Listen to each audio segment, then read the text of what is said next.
eye one ne ye de ma no na se o ma no so na opede a oba one no mra e de bosom bi ti se abuabuduro bae be de boten kwa me e bae nkyira ye nokore se obubodin no na ne mepesa me ka che on se nkyira fi bubu ana obi a no e wo bosom a na nanom be de kyekire wo de ma me fa mfiri kuro no finfini tato a nkyira konti hene dum fagi abo ne bosom no no okwa akwam hene e wo ta akwasi ta kofi e wo ne fie o kan se be de abosom de kyekire nkyira na sante hene ne kyekire nkyira no nokora bi anim na wo se owo abrantie bi ana obi a obema no so se nkyira hena on pass asema no ho nti de nkyira ye de nkyira no na ye nkyira fo ma beye eno ne santefo tena se hunu se nkrofo ye bedi yesu yi ba se firi nkyira emra de nkyira fo kono ya bosoma nananum firi buo mo ba bede ban no saa nkrofo no ne kokyene ekokikiri kura be friend Agona Ntua saa Agona Ntua fo no me kan santefo ye ya be ne beku wo se Tutu the first etu nsuo premu a manhunu na mu mpo na masie no otumfo mra abontene na omra meyi ano nkyere se yeah nananum amutie me Ghana man Bono mane nkyira wiase nyina ho ntie me nana ya wo kasa yi na asam ne me wo ho asam ka e ba afo asabre otumfo sumankwa ene me tonkra ya ma no otumfo sumankwa ba afo asabre na no metese oka e kire se nkyira aye asante hene dia asante hene kyekire nkyira no ode abosom ne kyekire nkyira na mpese wiase nyina hu se ne ya woka bi anya nokore nkontompo ne nabraba ene wutwa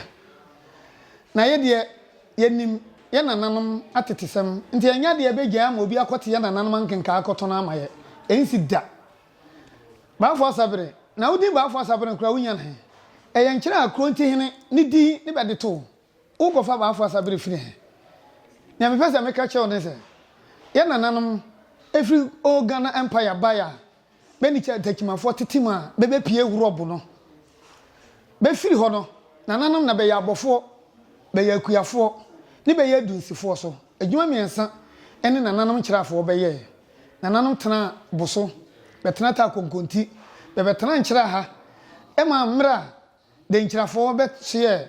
eye bunu piesie eye ose ade yo nana kwa achia me yo no o ma be ka kyere be se be nkoto eye nkyera hene ne ba nkyera hene be ba be toa no be be toa nkyera hene be ne yetena mfie be ye oha aduasa eni akire eye 13th century ho ba bi be firi ha be se 15th century ne be koe ne adia danse akura meka etato so ne se emra de nkyerafo kono ya bosoma nananum firi buo mo ba be de ban no ta kwaku ene ye frɛ ne taatoa no nanam de ne suma bi koe saa krofo no ne kokyene ekokikiri kura be frɛ Agona Ntua saa Agona Ntua fo no me kan santefo ye ya be ne beku wo se Tutu the first etu nsuo premu a manhunu na mu mpo na masie no nti zatam na Asante yan sa Asante ya ho na be frɛ no kwaman na munni hene mpo kwaman wiase nyina di madanse ese de nkyirafo kwa no bebedi asantefo so be yemfie hanu meboa won kan se meboa na anu ya fe yase ntokwai eni betwamu a asantefo de be ho afiri de nkyira nka de nkyira asante mo som de nkyira mfie bebre den na otumfo no be kyekire nkyira na nam no de be ba no be de babosom na be nam be ba abosom a be de ban no ebi ne takwaku a ne yato ne di tato a me bodi no na nanom e de bosom bi ti se abuabuduro bae be de boten kwa me e bae nkyira nokore se obubodi no na ne mepesa me ka che on se nkyira fi bubu ana obi a no e wo bosom a na nanom be de kyekire wo de ma me fa mfiri kuro no finfini tato a nkyira konti hene dum fagi abo ne bosom no okwa akwam hene e wo ta akwasi ta kofi e wo ne fie eno ne be de ya gina ya eye bosom a ta kofi eye ho me kwa ba meka ta akwam na ho asem uba fofi ase a ye wo ta fofi ho ukokwasi ase a ye wo ta akwasi ho ukopampa so a ye wo bosom a ye frɛ no boten kwabana boten kwame oya ho uba prema so a de shibutuam a be wo ta akwadwo eye ho ta akwabana eye nkyira hene bosom a nkyira hene tabiri kwaku waso apen ene wode manema che ya asefo a besoa ene ho ase ne mepesa meka ukwankyira ankobia fi a be wo ba bosom a be fira Asante ba no tuma be nananom ede ba ya befra no afie nkam oya fie ho sesi a konchiransa ne yahini fie kokohwe bebosom eye ho agemoje anso eye ho on agemoje eye ankobi ahene de na afie nkam eye nsane ehene bosom sabe yana nanom ankobiafo bedebede ba afei bamufo eba no bede abuabuduro ene ba nanu ya yenuanom a befiri eye takima akrofo mu beba ye sabe binum kotwam kotena nsu agya kabrema hoyi beba bede bosom brafo kwasi kukuro agya kwasi uboni dia na wabo mu ase onu so ya ho nti nkyira fi bobo na obi anu wo bosom a na nanu di gina bede kyekire sabe sa wo ye nkyira ha na woni bosom ewo ofie kura na sabe eya sensebe nyame ne me beka ba bi afiri bede ba afo asabere ne me ka kyense nkyira man ye de yenim se bosom no o kan se bede abosom de kyekire nkyira na sante ne kyekire nkyira no kura bi anim eya ewura otumfo kwakudua ota kan sansem no bi na ono enkyere ye ne maame ba ha ayarhwe taatoa ene hwe ne yade ema na duro asabe abawo efre na abawo kra okokonya bi a owoye na ye ka no na maka aka denkyirafo ye de yensasi yebu eka se denkyira ye nkyira ye ne ye de ne ye ne ye kokyekire denkyira ye denkyira no ye nkyirafo no ha ne bebetena sua amanmre esua amanne be ko ye nduro ene ye de mabe ye de jabe kwan mabe ko ye nti denkyira no na ye nkyirafo ne mabe ye eno ne ba santefo tena se hunu se nkrofo ye be de yesu yi ba se firi nkyira ne betu bofo ma ne ba behwehwe nkyira bebisa nkyirafo bebe hunu adwuma ye kire se ye kuafo ye adunsefo ye abofo benya kon ne beto bensafere ye ne ye kwan ne ye ne bedi kosi ye koboa be ne be maye tumi a befre ne sumankwa ahene se nkyirafo ye nye sumankwa ahene me bisa kwakudua ana asante wura ana otumfo se nkyira ade be ye de a enema mensa ala se wotoye ana okuchie ana bedi che no mre ben ne okun one nkyirafo okun ye echiye mre ben ne beto ne nkyira edema no mre ben ne bedi nkyira eche no otumfo mra abontene na omra meyi ano nkyire se sa nneema we ni beye ya nti nkyira eye ne de ma wontena ba bi enu twinsuo enwu wiasefo ani na nkyira enye ne de meka ama one ne baafo asabere sumankwa bate asese nkyira ye de ye ho na nkyira ye wowura sebe eye nana kwachia mew ne bakane ene nkyira bunu piesi asem ne ye kan yenim kura no boy imprisi